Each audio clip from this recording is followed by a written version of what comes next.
pero me pregunto quiénes están en el CIFODE, ¿no? ¿Cuáles son esos 2000 y tantos hogares que tienen quiz?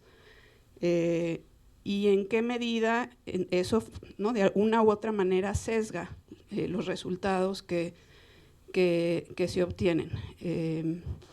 Y habla también, ¿no?, en el contexto de lo anterior, o sea, si estos son hogares que sí fueron identificados, a los cuales se pudo llegar de manera focalizada a nivel de hogar con el conjunto de acciones que tiene la cruzada, eso explica un resultado, ¿no?, muy favorable, pero que uno tendría que preguntarse en qué medida se puede replicar o escalar a nivel nacional.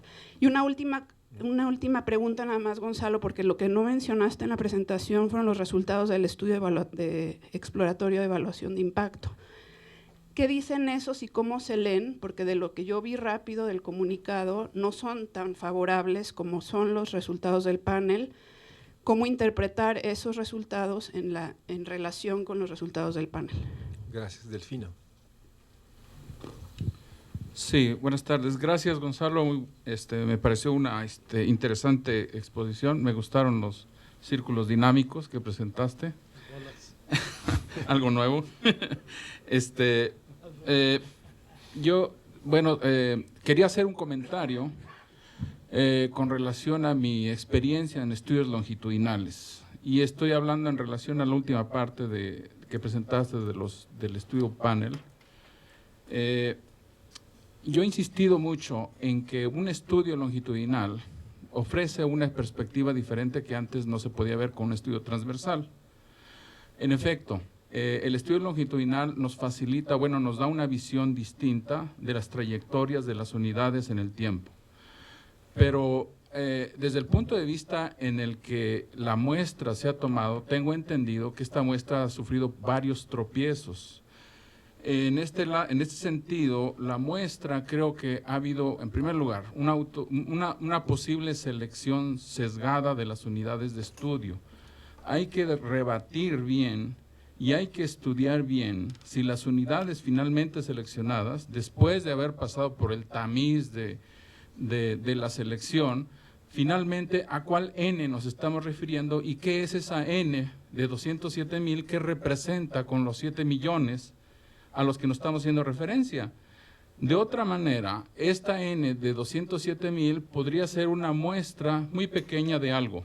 Muy interesante lo que nos presentó la secretaria, de decir que sí puede haber un impacto, y me sorprendieron las cifras que yo ayer escuché en las noticias.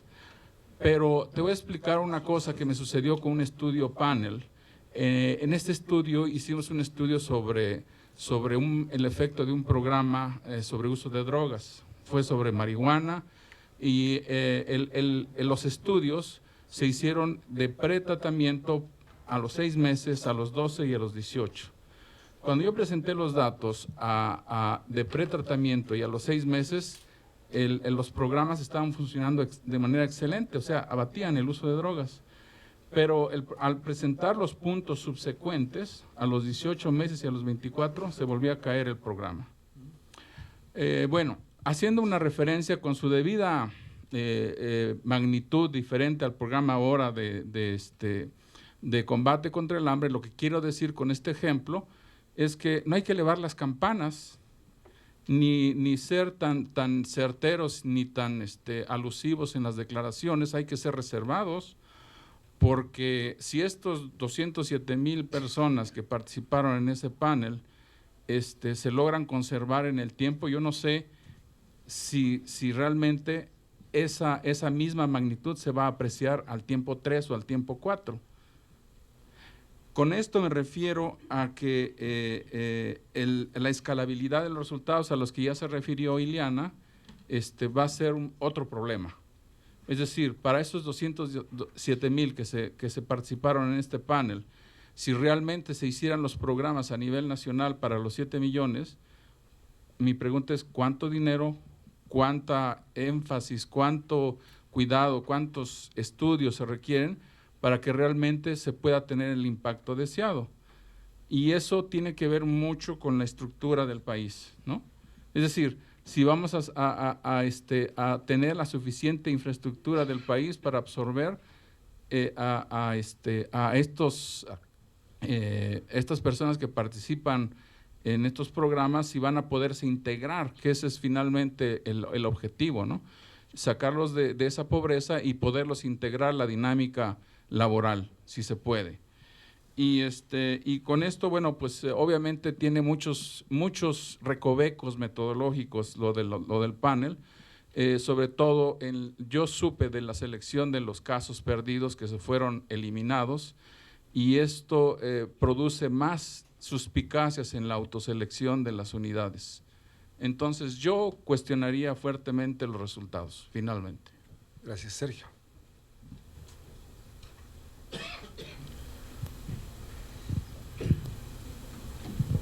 Gracias, Sergio de la Vega, UAM Xochimilco, al menos. Nos dijiste 3 secretarías involucradas como acompañantes del problema que Sedesol de repente se queda como solito. Creo que nos falta Secretaría del Trabajo. Sí. Salario, empleo, recaudación y finanzas, y soberanía alimentaria, que yo no prefiero seguridad alimentaria sino soberanía alimentaria, son elementos que hemos discutido en la UAM en tanto la manera de combatir la pobreza. Porque una forma en que hemos descrito lo alcanzado es atención al pobre. Es decir, que tanto la cruzada contra el hambre es per se una atención al pobre que no precisamente combate a la pobreza. Yo creo que muchos de los datos que si le creemos a una o a otra persona, a una institución o a otra, va por ese camino. A final de cuentas es una atención al pobre más la que se está dando.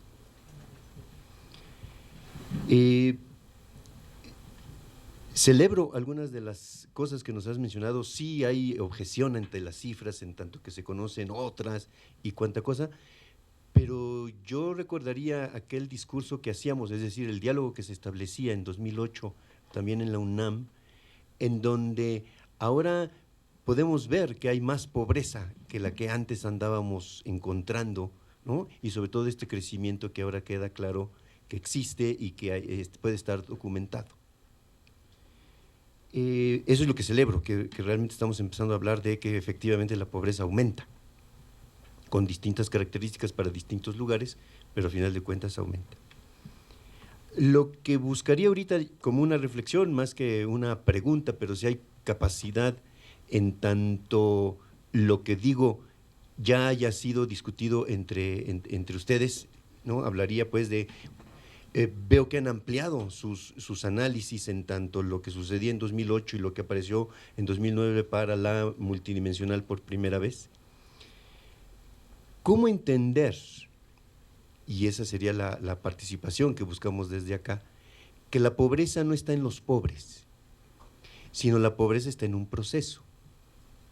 Un proceso que tiene que ver con las 4 secretarías que hemos mencionado, pero que yo como puntito pequeño para el momento, ¿no?, lo plantearía en tanto que efectivamente es un asunto del ingreso y que algo que podremos hacer es analizar los deciles 7, 8, 9, 10 también para entender cómo se han movido por lo siguiente. Poco he escuchado que el corte de pobreza moderada está por encima del salario mínimo urbano. Es decir, que nuestro salario mínimo urbano es per se salario de pobreza, para datos 2012, para datos 2014. ¿Sí? 2018 pesos el salario mínimo urbano está por debajo de los 2.542 de la línea de la pobreza, línea de bienestar, ¿no?, la pobreza moderada. En 2012, los 1.869.90 urbano andaban por debajo de 2.113.86 línea de bienestar 2012. Lo rural todavía sigue, el salario mínimo rural todavía sigue por encima del corte de pobreza extrema. Perdón, pobreza moderada rural. Pero, por un lado, la distancia entre el salario mínimo urbano y la línea de bienestar está aumentando, y la distancia entre salario mínimo rural y línea de bienestar rural se está acortando. Es decir, dentro de unos años, perdón por el pronóstico, nuestro corte de pobreza de bienestar, línea de bienestar rural va a estar por encima del salario mínimo rural. ¿Sí? ¿Por qué? Porque la tendencia del salario mínimo está catalogada como muy estable y por lo tanto no alcanza a superar una serie de cosas, y como lo estoy entendiendo, ¿no?, esa reducción que hay de distancia entre salario rural y línea de bienestar rural se va a ir reduciendo cada vez más, ¿no? Pasó de un 27-25 a un 16% en diferencia, ¿no? Y la urbana pasó de un 13 a un 26. Ahí es donde digo que está aumentando. Entonces, el punto sería, ¿qué pasa con la estructura? Porque los percentiles son importantísimos, los deciles son importantísimos para este análisis. ¿Qué pasa con la estructura vinculada con salarios mínimos individuales o por hogar? En tanto, ¿en dónde están colocados los cortes de un salario mínimo 2, 3, 4, 5? Porque al final de cuentas el 5 veces salario mínimo está en el 10º decil, ¿no? ¿Cómo entonces la estructura, más que por ingreso, que sí importa, también nos podría dar a entender esto que estoy mencionando, que la pobreza no está en el pobre, la pobreza está en un proceso? Y entonces revisar la estructura de salarios mínimos vinculada con los deciles nos estaría aclarando precisamente cómo es que de repente aparecen más pobres. ¿De dónde aparecen? Pues una parte, que no es lo único, donde el salario mínimo pues termina por no ser suficiente y entonces gano menos. No es nada más hablar de si en 92 andábamos en un 50 y algo % y estamos regresando a ese 50 y tantos %, sino qué es lo que nos está pasando con salarios mínimos que acaso en 70 todavía era apetecible como salario mínimo y que ahora o 3 o 5 veces el salario mínimo sería uno ideal o correcto, en tanto el correcto salario mínimo. Entonces, más que pregunta es, ¿cómo han tenido acceso a esa vinculación de número de salarios mínimos vinculados con los deciles, en tanto explicar que sí, los movimientos del primero y segundo decil han sido importantes, pero 7, 8, 9, 10 también te da una idea de lo que le está pasando al país? Gracias. Tenemos a Ricardo y después a David, y cerramos ahí para dar oportunidad a Coneval y los consejeros. Ricardo, por favor, Ricardo. Bueno, buenas tardes, buenas noches. Como siempre, gracias Gonzalo, gracias Mario Luis. Yo quisiera llamar la atención al seminario, de subrayar el hallazgo fundamental del estudio de Coneval, que ya se deja ver bastante en la propia ENIG, pero que me parece que es lo que es el centro, el meollo, el cogollo del estudio de Coneval. Y es que el empobrecimiento nacional, yo creo que no solamente de este lapso, pero al menos de este bienio, se explica sobre todo del lado de los ingresos, ¿no? Es decir, es del lado de los salarios, más que del lado de la cobertura del Estado, lo que explica pues la aparición de los 2 millones de pobres nuevos, más o menos, ¿no? Es decir, el grave problema que tiene hoy México no está tanto en el Estado, que claro que lo tiene, pero está sobre todo en el mercado, es decir, en lo que los mexicanos ganan, perciben como remuneraciones o como salarios. Creo que ahí está el tema central y por lo tanto me parece que un seminario como este, y creo que también el Coneval, pero al menos el seminario, sí debería de empezar a hablar de pobres que trabajan, no solamente de pobres que están ahí en una montaña o abajo de un puente, desempleados y pues viendo pasar la vida, el aire y la iglesia, ¿no? Sino de pobres que efectivamente acuden al mercado laboral y que aún trabajando en un mercado laboral, incluso formal, pues no les alcanza para salir de pobres. Creo que este es el punto político y económico más importante de lo que hoy nos plantea el Coneval. Y en ese sentido me parece, y perdón que traiga agua a mi molino laboral, me parece muy importante retomar la discusión del salario mínimo en el país y la desaparición, destrucción y explosión de la Comisión Nacional de Salarios Mínimos. Porque la determinación del salario mínimo cada año, creo que es la responsable explícita y deliberada, repito, explícita y deliberada, del empobrecimiento del mercado laboral y de la caída del ingreso que hoy nos informa Coneval. Es decir, como lo demostró, creo, el documento que presentó el gobierno del Distrito Federal en septiembre del año pasado, aunque sea poquito en los últimos años, la productividad de los trabajadores ha crecido en México, aunque sea poquito. Cosas de 1, 2, 3, 4%. De acuerdo, no es para cantar aleluyas, pero la productividad sube y los salarios siguen bajando. Es decir, los decretos de la Comisión Nacional de Salarios Mínimos están impidiendo que los salarios de los trabajadores capturen su propia ganancia de productividad. Y eso está perfectamente demostrado en ese documento y luego en un estudio que hizo el INEGI a propósito del 1 de mayo de este año. Ahí está, yo creo, una distorsión explícita de política económica, de política salarial, cuya responsabilidad es la Secretaría del Trabajo, que está explicando buena parte de la tragedia y del empobrecimiento que hoy nos explica, que hoy nos revela Coneval.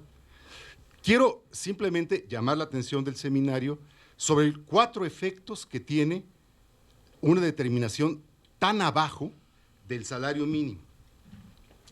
Es decir, cada 1 de enero aparece un decreto donde el salario mínimo es aumentado, ¿cómo? Por la magia del cálculo de la inflación que acaba de pasar en el año anterior. Eso es lo primero. Es decir, los pobres salarios mínimos no pueden más que aumentar la inflación pasada. Y así ha sido los últimos 15 años. Pues no hay recuperación ni ingreso que aguante eso. 2, ese aumento de 3%, 2%, 4%, cuando bien nos va, pero realmente a lo largo de los últimos, del siglo XXI, el aumento del salario mínimo ha estado en 3% promedio anual. Ese aumento, además, se vuelve una señal, un faro de negociación del conjunto de aumentos salariales de todos los trabajadores. Es decir, para poner el ejemplo de casa, el STUNAM entra a la negociación con la patronal de la UNAM con el 3% o con el aumento que acaba de determinar ese mismo año la Comisión Nacional de Salarios Mínimos.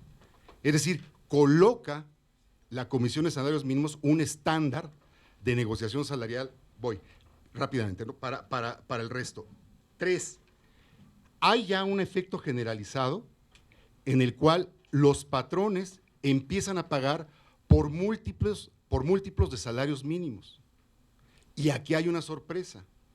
Si un trabajador, un empleador, un empresario se pone guapo y paga 2 salarios mínimos, quiere decir que paga 140, abajo de la línea de bienestar general. Poniéndose guapo, 2 salarios mínimos, no 1, 2. Y 4, perdón. Este salario mínimo tan bajo da una excepción moral al empresariado. Muchas de las negociaciones o muchas de las contrataciones en este nuevo mercado laboral flexibilizado se dan de la siguiente manera. Yo aquí no pago el salario mínimo, pago más que el salario mínimo, pago 75 pesos. Bueno, tampoco alcanza para superar la línea de la canasta alimentaria. Quiero llamar la atención porque sí creo que los salarios, y en especial los salarios mínimos, tienen que ser un objeto de mucha mayor discusión y de mucha mayor movilización intelectual de lo que han sido hasta ahora. Perdón. Gracias, Ricardo. Perdón por los tiempos, se nos están apretando. Pero David, por favor, un último comentario para dar oportunidad. Tenemos ya 7 intervenciones y poder dar algún comentario final de Coneval y los consejeros. David. Ok, lo más rápido posible. La primera parte, ya que se mencionaba que incluso se han tenido conversaciones con gobernadores y otros actores políticos, si en ese sentido, o sea, y con el entendido también de que Coneval simplemente se dedica a evaluar y no a generar política como tal, pero ¿se ha visto algún tipo de cambio en cuanto a la actitud de estos personajes de pasar de un enfoque asistencial a un enfoque de derechos respecto de lo que sería la acción de parte del gobierno para con la población? O sea, en lugar de estar focalizando, que ya se vio que su enfoque de trickle down pues no ha sido todo lo efectivo que se pensaba y llevan como 25 años con ese enfoque. Saber más o menos por dónde la llevarían. Y la otra parte, que espero no ser demasiado necio ya que esto también lo han hablado en otros foros, pero me genera mucho ruido la parte, y puede que sea una cuestión más de nomenclatura o ontológica, pero en cuanto se habla de línea de bienestar mínimo, lo que yo entiendo es, debajo de eso es subhumano, lo que se está presentando, ¿no? O sea, son condiciones subhumanas. Y el hecho de cortarla cuando todavía hay carencias después de ella, o incluso cuando ya no haya carencias, pero se sigue hablando de que está en un renglón por debajo de lo que es humanamente aceptable y decir, pero ese ya no es pobre extremo, me genera un poco de ruido ahí la definición. Entonces, bienestar entendido en qué términos, de que puede estar debajo de él, pero me dicen que ya no estoy tan mal. Nada más. Gracias. Tiene la palabra Gonzalo, los consejeros. ¿Y hasta qué horas, maestro? Okay. Híjole, porque... 25 minutos. A ver, yo voy a lo más rápido porque sí me daría muchísimas ganas, Mario Luis, de entrarle a todo y por más tiempo, porque estuvo realmente bien interesante. Todas las preguntas y empezando por la muy sesuda, importante y interesante intervención de Israel, que realmente estuvo bastante bien, Israel, muchísimas gracias. Punto por punto y luego, pues, si los consejeros, consejeras, a ver, a ver, seguro no voy a contestar todo, entonces ahí les pido una disculpa. Yo creo que una de las cosas más complicadas que nos ha pasado, yo no sé si los consejeros están de acuerdo conmigo, en el proceso de la publicación de la medición, la construcción, se publica, se estima, se publica, es el tema de comunicación social, especialmente las significancias estadísticas. Yo no sé si por aquí hay gente con más experiencia que aquí su servidor de publicar cosas de esa naturaleza, de pobreza especialmente, con el tema de significancia estadística, nos ha resultado bien complicado. Si alguien tiene una fórmula mejor, bienvenida. ¿Por qué? Efectivamente, el aumento de 2 millones, ya no digas el de menos 90,000 personas de pobreza extrema, el aumento de 2 millones no es estadísticamente significativo, no lo es. Entonces, ¿cómo lo dices? Sin que al día siguiente seas totalmente apoyado por miles de personas. Hubo un incremento, primera posibilidad, hubo un incremento de 2 millones de personas que no es estadísticamente significativo. El Coneval no le parece significativo 2 millones más. ¡Ta madre, cabrón!, ¿no? O decir, no publicamos cifras porque nada es significativo. Porque pues, no importa, porque estamos igual que hace 2 años, hace 4 años, hace 2009 no. Pero, ¿no? Es bien complicado y ahí sí cualquier sugerencia, lo que hemos hecho es el cambio, el aumento, es esto y esto, y ahí chequen la significancia estadística, ¿no? Más complicado con los estados, mucho más complicado con los estados. Es posible que cambios en los estados tengan un elemento de azar, es posible, ¿no?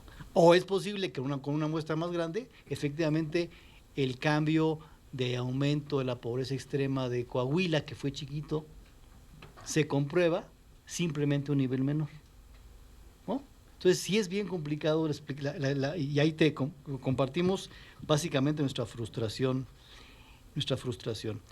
Un segundo tema que da para mucho es ¿qué hay más allá de la focalización? Que fue el tema básicamente de la reflexión al Coneval con estas cifras junto con la propia cruzada, ¿no? Si el Estado mexicano ha invertido tanto y a veces bien en focalización, en llevar un bienestar mayor, no usé la palabra resuelve, Álvaro, pero porque no resuelves, digamos, mejoras, por supuesto, un piso firme mejora, ¿no?, al no tenerlo, y el drenaje mejora respecto a no tenerlo, mejoras. Pero ¿y qué más? O sea, la cruzada no va a ir más allá de 7 millones, si bien le va y si bien llega a 7 millones. Entonces, ¿qué hacemos con los otros 55? ¿Qué más allá de la política social tradicional focalizada? Es una reflexión que me parece que hay que tener después de 15, 20 años de focalización y de suponer que el resto lo iba a hacer la economía, que no lo ha hecho, ¿no?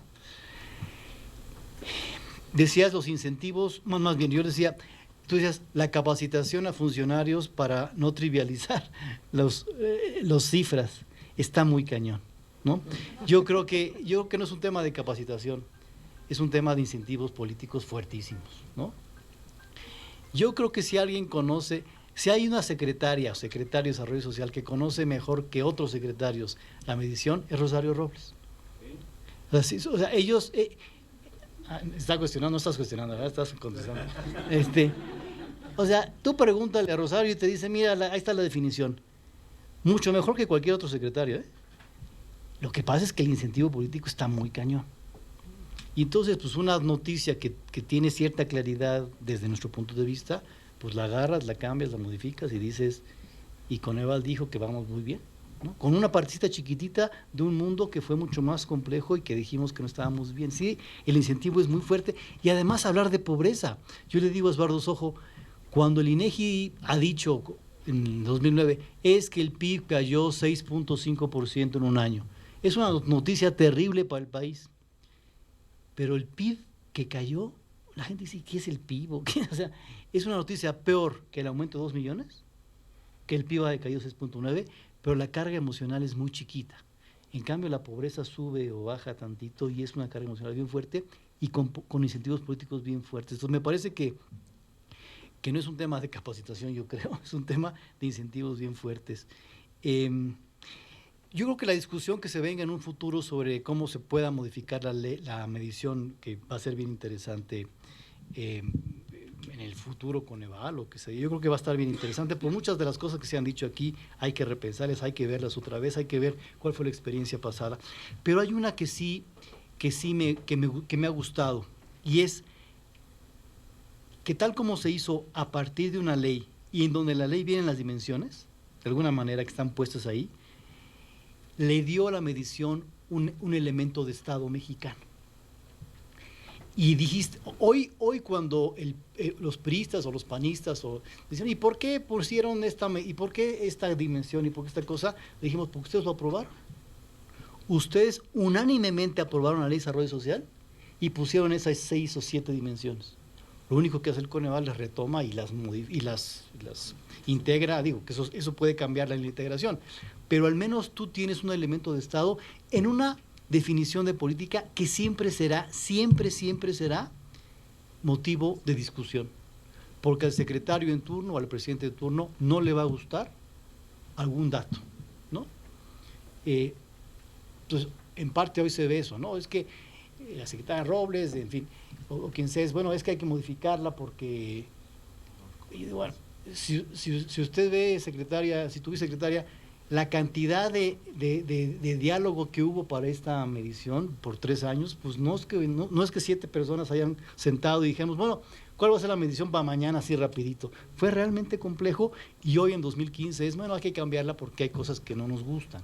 Yo creo que eso va a estar permanentemente. Yo siempre decía de broma, creo que la Biblia está mal traducida. No dijo Jesucristo, los pobres siempre los tendréis entre vosotros, es la discusión de la pobreza siempre la tendréis entre vosotros, porque es interminable. Yo creo que es interminable. Pero al menos, si hay elementos que el Congreso los decidió, tú te agarras y dices, oye, sobre esto, ¿no? En vez de tener muchas cosas tan libres como puede ser cualquier medición que le dejes la total libertad a 7 académicos, por más brillantes que sean. Por más brillantes que sean, no, yo lo reconozco. Entonces yo creo que ahí esa parte, ya me hice bolas aquí. Entonces, yo creo que está bien. Entonces, Álvaro, tus puntos de vista bien interesantes. Yo creo que el Estado tiene mucha responsabilidad en la parte más amplia de la que no es pobreza, o ni siquiera pobreza extrema. Por supuesto, hay mucha responsabilidad, hay muchas cosas que hay que cambiar, que si es la seguridad social más universal, que esa discusión, cualquier discusión en donde el Estado no puede decir nada más, bueno, pues es que la economía no crece.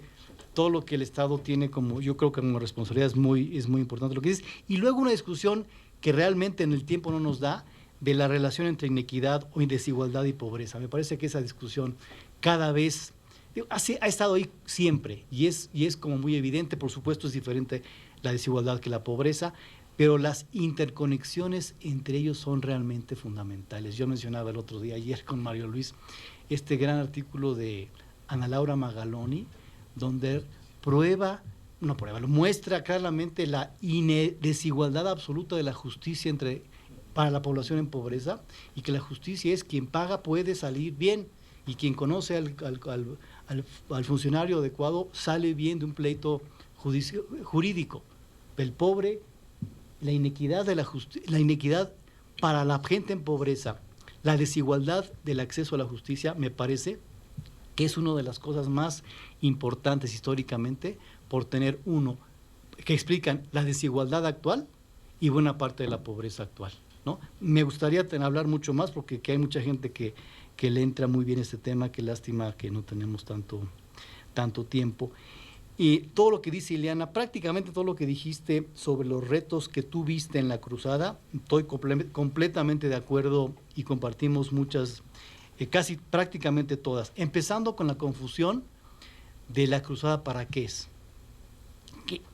Yo creo que la cruzada tuvo ese pecado original de ser una mezcla, y lo hemos platicado con Cedesol, de querer reducir algún tipo de pobreza que el Coneval publica. Me acuerdo de discusiones antes de que empezara el gobierno en transiciones. Oye, si el Coneval de todos modos va a medir pobreza con o sin la cruzada, pues ¿por qué no hacemos algo para reducir la pobreza tal como la mide el Coneval? Y por lo tanto, una parte de la cruzada, una parte de ese origen es: reduzcamos la pobreza extrema alimentaria, tal como la definió la Cedesol de una manera, yo digo, rara. Acuérdate que el hambre para Cedesol es la población en pobreza extrema con carencia alimentaria. Así definieron el hambre.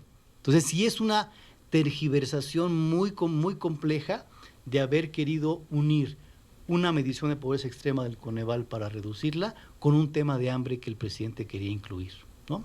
Y en medio, ya que le pusiste hambre, pues fue inevitable, y fue la segunda parte de la confusión, traer los 5 puntos de Ban Ki-moon y decir, bueno, y la cruzada, por lo tanto, va a querer cero hambre y reducir las pérdidas de cosecha. A las 5 de Ban Ki-moon